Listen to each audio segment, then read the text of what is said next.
Guys, the trilogy is going down this weekend. Canelo and Triple G will be stepping into the ring for the third time this Saturday live from Las Vegas. The first fight was ruled a draw. The second bout went to Canelo. You gotta wait until the final bell. But up until then, thanks to our show sponsor, DraftKings Sportsbook, new players will be able to get an instant win. New customers, all you have to do, go to DraftKings, bet $5 on either fighter. You will instantly get $200 in free bets. That's right, DraftKings is giving all new customers $200 in free bets when they place any wager of $5 or more on either athlete to win Saturday night. If sports betting is not available in your state, you're free to play DraftKings Daily Fantasy, where they've been innovating even more ways to win cash. DraftKings has been around for a while, so you know your funds are safe. You can withdraw your cash anytime and from anywhere that you want. DraftKings has so many ways to make watching sports more exciting. So go download the DraftKings Sportsbook app right now. New customers use promo code Sonnen and receive $200 in free bets instantly when placing a $5 wager on either fighter to win. That's promo code Sonnen only at DraftKings Sportsbook. Khazmat Chimaev missing weight. Guys, it seems to be the topic that just won't go away. Now, I'm interested in that. In many ways, it's the most interesting thing that Chimaev has done. It truly is, because this is Boy Wonder. This is the invincible. This is the guy that's gone 2 different weight classes, 2 different times, total of 4 fights, never got out of the first round, and was only hit once. Now, I realize that feeds us in to Gilbert Burns, but Gilbert Burns was supposed to draw us into a main event on ABC opposite Colby Covington, right? Like, the plans are massive for this guy. He's invincible. He's fearless.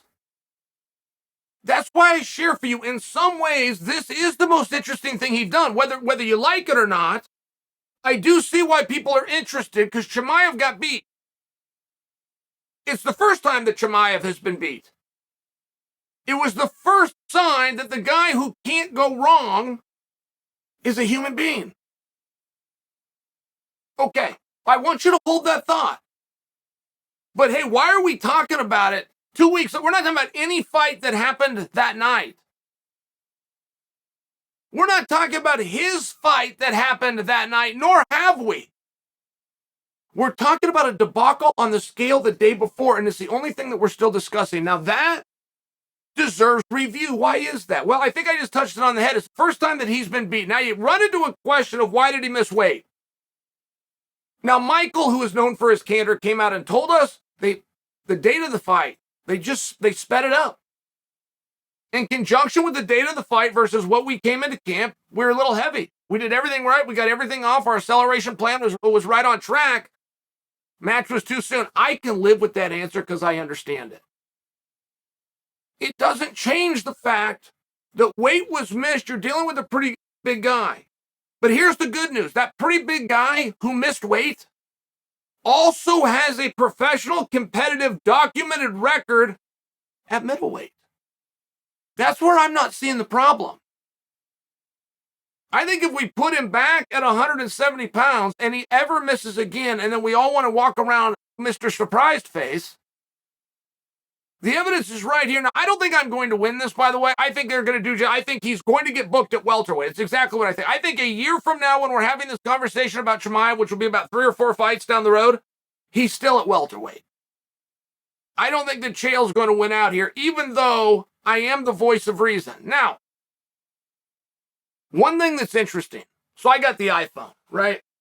You guys got one of these, you get a text message, it makes a little beep. I got a beep the other day from a phone number that I don't recognize. It's telling me inside scoop. Already signed and done is Paulo Costa versus Khazmat Chimaev. Fight to be announced tomorrow. They're feeding it to me, so I go out and get it on Twitter. I can go out and put it on Instagram. I can come here and bring it to you guys. Now, I'm not break news stories. Some guys think that's a cool thing to do. That's just not my move. You break the news, I'll come and discuss it. So I screenshot that, and I do send it to somebody that does like to break news, my buddy Errol Hawani. Errol Hawani said, I've got that same number. It's a scam. Block him. So I blocked him. I believed Ariel. Next day came, sure enough, there's no fight announcement, but son of a gun, I like that match. You got a problem with Paulo Costa versus Khazmat Chimaev? I like that match a lot. I don't suppose that we're going to get it. One thing where Paulo Costa looked so brave and he looked so natural in that moment. Paulo Costa backed up by Jake Shields versus an entire camera lens full of people. I don't know how many it was. Paulo Costa didn't flinch. As a matter of fact, he smiled. He laughed. He looked happy in that moment. As far as an aesthetic appeal, as far as a look, Paulo Costa was perfect. Well, Paulo Costa told me why. Said, Chael, I didn't understand a thing he was saying. I didn't know he was mad at me. He said, I didn't know he wanted to fight. I didn't know those boys were there to fight. I thought they were saying hello. I was saying what's up back. And I believe him. It's exactly what it looked like. And I bring to you the idea of seeing that fight. I like the match, but I also like what it would signify that Chimaev is going up in weight. And one thing that I have noticed, because people have been quite critical, and there's really only a couple of schools of thought, right? And it is basic physiology, right? Calories in to calorie out. You can go meet all the diet experts that you. It's calories in versus calories out. And the big secret in diet is it takes time. So when Michael Chimaev's team is saying the finish line got moved up, I get that. Time matters when you're doing calories in versus calories out, which is the only way you're going to gain weight or lose weight. I get that. But there's still two schools of thought. When a guy shows up heavy, why? Did he eat too much food? Okay, fine, I'll listen. Or did he not burn enough calories? You see where this gets important? If Chimaev didn't burn enough calories, did he not respect Nate Diaz enough? Did he not understand what he was walking into? It's always okay to read what they say about you. It's never okay to believe it. They tell you you're worthless. You go ahead and read it. You can't believe it. But if they tell you you're great, such as, let's say they told you you're a 12-1 favorite, and you start to believe it, does it take away from some of those workouts? I don't have the answer to that. But I don't mind the question. I don't mind that being asked. Chimaev is not perfect, even though his record may be. He's a human being. And on top of that, he's a young guy.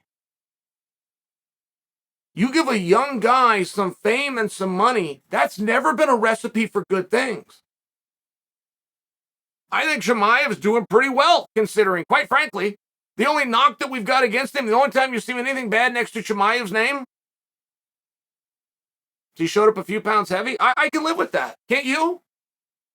You still run into what do you do with him now? Look, Paulo Costa versus Chimaev makes a lot of sense for me. But the fact that people are talking about Chimaev, the fact that they're weighing in, the fact that they're going back and forth, and none of those people are 170 pounds. I mean, not for nothing. If you want to go and study and you want to go look at where the critics of Chimaev are, they're not guys that are potential opponents. I've heard all sorts of people in the UFC weighing in on this. Why don't I hear a welterweight? Why don't I hear somebody that could be opposite of him? Or did I just hit it on the head? My question is my answer. And that frustrates me. That's never going to stop frustrating. But I'll tell you one thing. If anything came from this entire situation, and I do mean anything, it became crystal clear. Kamaru Usman will be fighting to get his belt back. Do you disagree? You should. That's so goddamn clear. How come that's not a headline? That's so clear. How come rumors aren't sneaking out of England of venues that are being booked and looked at? If that's so clear, where on the calendar, of which is many, many months ahead, all the way to 2023, to be quite frank, before you go to UFC.tv and look it up yourself, why isn't there a single pay-per-view spot open?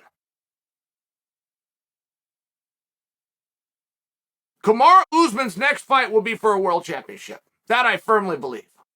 Firmly. I'm not sure the next time we contest the world championship, it's going to involve Kamaru Usman. I like the idea of Paulo Costa and Chimaev. It's also a weight that I think that you could make. But for Chimaev to find his way to Leon and let Kamaru come on the back end of it is also a very interesting proposition. I'm light on it. I'm not bullish. I'm not placing a bet. But here we are, X amount of days, going on 2 weeks removed. A week removed. Absolutely nothing of that card is being discussed, including the thing that we thought was crystal clear, which is Kamaru Usman comes out fighting for his championship. I don't see those headlines anywhere. I see headlines about Chimaev missing weight. I see something there being lost in the shuffle. And there's a reason for it.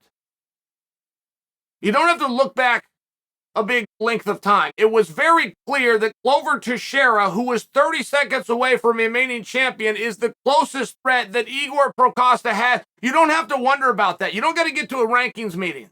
You don't need a back and forth with the media. It was crystal clear in front of our eyes. It took 6 weeks before that was signed, and they didn't want to sign it when they did. It was signed begrudgingly, which means there's still movement at 170 pounds. I don't know where that movement's going. But I know when I reflect back on a card, there was a meaningful amount of time ago the way that our industry works. And the only headline I can find is that Chimaev didn't make weight. People are criticizing that, and none of those people were welterweights.